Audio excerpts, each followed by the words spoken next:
Hey guys, welcome back to our channel Vedant. आज इस video lecture में मैं आपके साथ नेपाल के रिवाइज्ड मैप को लेकर डिस्कस करने वाला हूँ, जो कि एक बहुत कंट्रोवर्शियल न्यूज़ बन के सामने आ रहा है। तो क्या ये इशू अभी का है या फिर पहले से चलता आ रहा है, इन सभी बातों पे अपन डिस्कस करेंगे। पर उससे पहले मैं आपको इंडिया और नेपाल के रिलेशंस के बारे में बता दूँ। इंडिया और नेपाल ने अपने डिप्लोमेटिक रिलेशंस 1950 में Indo Nepal treaty to peace and friendship के साथ शुरू किए। इसमें ये कहा है कि neither government shall tolerate any threat to the security of other by a foreign aggressor. These accords cemented special relations between both countries and granted the same economic and educational opportunities as Indian citizens in India. India के 5 states Nepal के साथ एक border share करते हैं। वो 1800 kilometres का border है और जो बॉर्डर है वो ओपन है। इस वजह से हमें फ्री मूवमेंट देखने को मिलता है इंडिया और नेपाल के बीच में विदाउट एनी वीज़ाज। यही नहीं, इंडिया नेपाल के साथ linguistic, marital, religious and cultural ties भी शेयर करता है। जैसा आपको पता होगा कि गौतम बुद्ध का जन्म लुम्बिनी नेपाल में हुआ था और इस वजह से एक बहुत ही खास रिलेशन बन जाता है नेपाल के साथ। इंडिया की नेपाल के साथ एक मिलिट्री एक्सरसाइज भी होती है, उसका नाम है सूर्य किरण।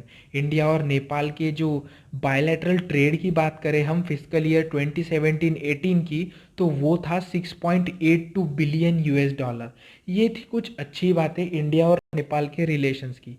पर इसी के साथ साथ इंडिया और नेपाल के बीच में कुछ डिस्प्यूट्स भी चल रहे हैं, तो मैं उनके साथ उन बातों पे डिस्कस करता हूँ।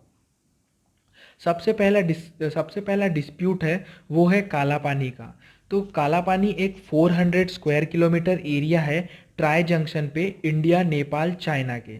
तो ये जो काला पानी रीजन है, तो ये हुआ यूँ था कि 1814 में जब ब्रिटिश ईस्ट इंडिया कंपनी और नेपाल किंगडम के बीच में एंग्लो नेपालीज वॉर हुआ था, उसमें नेपाल किंगडम को एक बहुत ही बड़ी हार हुई थी। उस वजह से 1/3 एरिया उन्हें गंवाना पड़ा। तो जब उनको 1/3 एरिया देना पड़ा, तो ईस्ट इंडिया कंपनी ने ये कहा कि जो काली रिवर है, वहाँ पे एक रिवर बहती है काली, तो जो काली रिवर है वो एक इंटरनेशनल बॉर्डर की तरह काम करेंगी इंडिया और नेपाल के बीच में। पर अब इशू ये होता है कि उन्होंने जो काली रिवर है उनका उसका सोर्स ऑफ ओरिजिन नहीं बताया। तो अब ये क्लेम होता है कि जो नेपाल ये क्लेम करता है कि जो ये वाला आपको जो वेस्टर्न साइड में दिख रहा होगा, जो ब्रॉडर रिवर है, उसके जो वेस्टर्न साइड में जो एरिया दिखता है, तो नेपाल क्लेम करता है कि जो उतना एरिया है वही सिर्फ इंडिया का होगा। पर इंडिया ये बोलता है कि ये एक मेन रिवर नहीं है। जो आपको एक डॉटेड लाइन में जो दिख रही है रिवर, वो मेन रिवर है। और इस वजह से जो एरिया लिखा है यहाँ पे सिंस 1962, तो इंडिया वो एरिया भी क्लेम करता है, क्योंकि वो कहता है कि जो डॉटेड लाइन वाली जो रिवर है, ये मेन रिवर है। तो क्या ये इस पे नेपाल ने कभी इस पे डिस्कस किया था? नहीं, नेपाल ने कभी इस बात पे कभी डिस्कस नहीं किया, उन्हें कभी इस बात को लेकर आपत्ति नहीं हुई।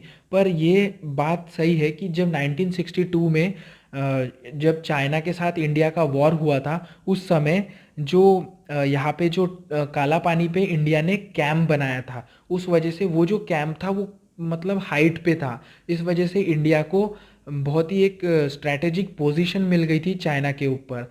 तो उस समय उन्होंने आईटीबीपी ने कैंप तो बना लिया, पर उन्होंने कभी वहाँ से कैंप हटाया नहीं।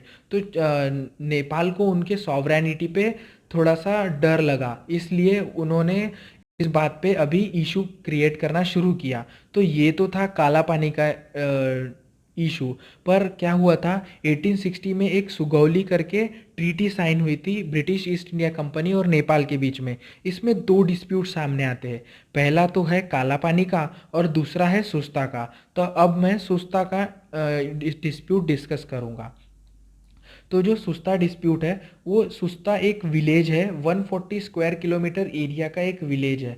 तो क्या हुआ था कि जब ये ट्रीटी साइन की थी, तो उन्होंने कहा था कि जो ब्रिटिश ईस्ट इंडिया कंपनी ने कहा था कि जो गंडक रिवर है, उसके जो वेस्टर्न साइड में जो भी लैंड बाउंड्री पड़ेंगी, वो सारी नेपाल की रहेंगी, पर जो भी ईस्टर्न साइड में जो बाउंड्री पड़ेंगी, वो सारी इंडिया की रहेंगी।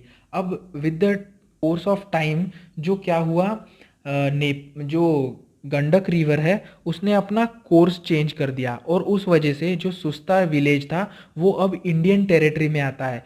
और ये वेस्ट चंपारण, जो कि बिहार का एक डिस्ट्रिक्ट है, वो अब उसे एडमिनिस्टर करता है। तो नेपाल ये क्लेम करता है कि सुस्ता विलेज हमारा है, और इस पे इंडिया ने एनक्रोच किया है, पर ऐसा कुछ नहीं है। जो गंडक रिवर ने अपना कोर्स चेंज किया है, उस वजह से सुस्ता विलेज इंडियन टेरिटरी में आके जुड़ गया है।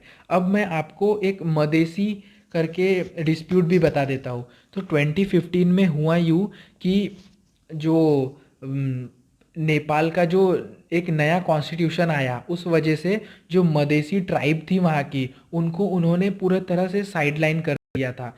तो इंडिया ने बस यही पॉइंट उठाया कि उनको साइडलाइन ना किया जाए, उन्हें भी एक स्पेशल स्टेटस दिया जाए उनके कॉन्स्टिट्यूशन में। तो जो नेपाल को ये बात मंजूर नहीं थी, और उस समय मधेसी प्रोटेस्ट भी चालू था वहाँ पे। और मधेसियों ने क्या किया था कि जो 1800 किलोमीटर की जो बॉर्डर पे जो चेक पॉइंट्स है, उनको ब्लॉक कर दिया था, और वो ब्लॉक करने के वजह से 135 डेज का इकोनॉमिक ब्लॉकेड नेपाल को देखने को मिला था। उस समय नेपाल को ये समझ में आया कि वो कितने ज़्यादा डिपेंडेंट है इंडिया पे। तो अब ये तो था मदेशी डिस्प्यूट था, पर इस वजह से क्या क्या उन्हें और झेलना पड़ा, ये सभी मैं थोड़ी देर बाद आपसे डिस्कस करूँगा।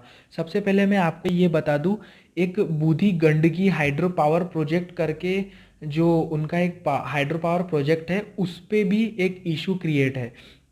वो ये है कि नेपाल ने अभी, ये हाल ही का न्यूज़ है, उसमें नेपाल ने 2.5 बिलियन यूएस डॉलर का जो हाइड्रो पावर प्लांट प्रोजेक्ट है, वो एक चाइनीज़ कंपनी को दे दिया है। तो इस पे इशू ये हुआ था कि जो इंडिया ने ये बोल दिया कि जो आप यहाँ पे जो इलेक्ट्रिसिटी क्रिएट करेंगे, वो हम यहाँ पे परचेज नहीं करेंगे अगर आप ये पूरी डील एक चाइनीज़ कंपनी को देते हैं। तो ये तो थे सारे इश्यूज। अब आपके साथ मैं ये जो आज के न्यूज़ था वो डिस्कस करता हूँ। तो नेपाल ने क्या किया, अभी अभी अपना एक पॉलिटिकल मैप रिलीज़ किया। उसके अंदर उन्होंने लिपू लेक, लिम्पियाधुरा और काला पानी, ये तीनों को उनकी टेरिटरी बताया। तो इसमें इंडिया ने जवाबी में ये कहा कि it is unjustified cartographic assertion, और ये जो भी डिसीजन आपने लिया है, this unilateral act is not based on the historical facts and evidence. तो ये जो भी फैक्ट था, ये एक यूनिलैटरल तरीके से नहीं होना चाहिए था, पर इसे एक बायलैटरल तरीके से सुलझाना चाहिए था। पर नेपाल ने क्या किया कि इन तीनों डिस्ट्रिक्ट जो कि इंडिया में पड़ती है, मतलब इंडिया क्लेम करता है कि ये हमारे पिथौरागढ़ की डिस्ट्रिक्ट है, पर वहीं पे नेपाल ये क्लेम करता है कि ये दार्चुला डिस्ट्रिक्ट का एक पार्ट है। तो जो नेपाल ने अभी इन तीनों को अपने पॉलिटिकल मैप पे शो किया। और टाइज यहाँ भी खराब हुए जब राजनाथ सिंह ने एक 80 किलोमीटर का जो रोड है, जो कि एक लीपू लेक और दार्चुला डिस्ट्रिक्ट को कनेक्ट करता है, तो जब इसका इनॉग्रेशन किया, तब नेपाल ने कहा कि ये एक डिस्प्यूटेड लैंड पे बनाया गया है और ये हमें मंजूर नहीं है। तो ये रहा वो नेपाल का रिवाइज्ड मैप, जिसमें देखिए आप, ये लिम्पियाधुरा को इंडिया का नेपाल की एक टेरिटरी बता दिया उन्होंने। तो अब जो भी ये इश्यूज हो रहे हैं, ये किस वजह से हो रहा है, इसमें मैं आपको थोड़ा डिस्कस कर दूं। तो जैसे वो मधेशी इशू हुआ था 2015 में, तो उसमें उन्हें समझ में आया कि वो कितने ज़्यादा डिपेंडेंट है इंडिया के ऊपर। तो उन्होंने क्या किया कि अब इंडिया को छोड़ के चाइना के साथ अपने रिलेशंस बनाना शुरू किए। अब इसी बीच में क्या हुआ, केपी शर्मा ओली, जो एक कम्युनिस्ट पार्टी के लीडर है, ये प्राइम मिनिस्टर बन गए। और ये जो है, ये कई हद तक प्रो चाइनीज़ है और बहुत ही ज़्यादा एंटी इंडियन स्टेटमेंट्स देते हैं। तो इन्होंने सबसे जैसे ही पावर में आए, इन्होंने सबसे पहले वो मदेशी इशू को रेज़ किया। उसमें उन्होंने ये बताया कि हम इंडिया के ऊपर बहुत ज़्यादा डिपेंडेंट है, इस वजह से इंडिया को मतलब बहुत ज़्यादा हम प्रायोरिटी दे रहे हैं। तो हमें ये कर्ब करते हुए हमें चाइना की तरफ अब देखना चाहिए, और चाइना ने भी इस मौके का बहुत ही अच्छा फ़ायदा उठाया और इसी में इंडिया ने अपना ये ग्राउंड खो दिया। इंडिया ने कभी भी नेपाल की जो भी पॉलिसीज़ है उसे प्रायोरिटाइज नहीं किया, पर मतलब बहुत ज़्यादा उन पे ध्यान नहीं दिया। पर इसी बीच में चाइना सब कुछ लेके चले गया। जैसे कि आप देख सकते हैं, यहाँ पे मैंने 4 न्यूज़ लेके आया हूँ।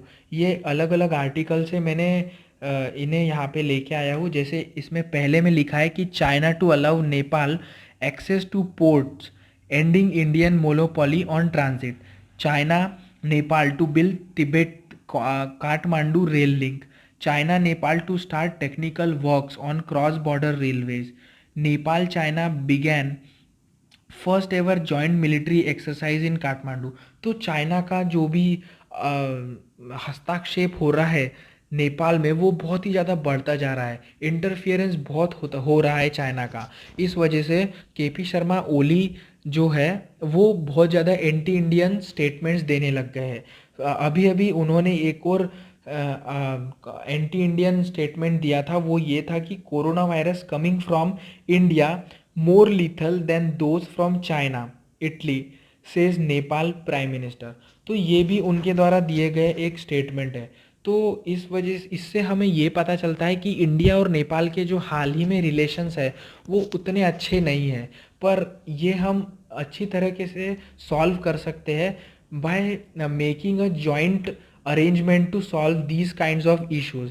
तो जो काला पानी और सुस्ता का जो इशू है उसमें हम ये भी कर सकते हैं कि अगर इंडिया को काला पानी का जो स्ट्रैटेजिक लोकेशन है वो चाहिए, तो इंडिया उसे लीज पे मांग सकता है 99 ईयर्स के लिए। इस वजह से क्या होगा कि जो मनी इनफ्लो है नेपाल में वो भी बहुत हो सकता है और एक रिलेशन हम एक क्रिएट कर सकते हैं। तो यही था इस टॉपिक का ओवरऑल एनालिसिस।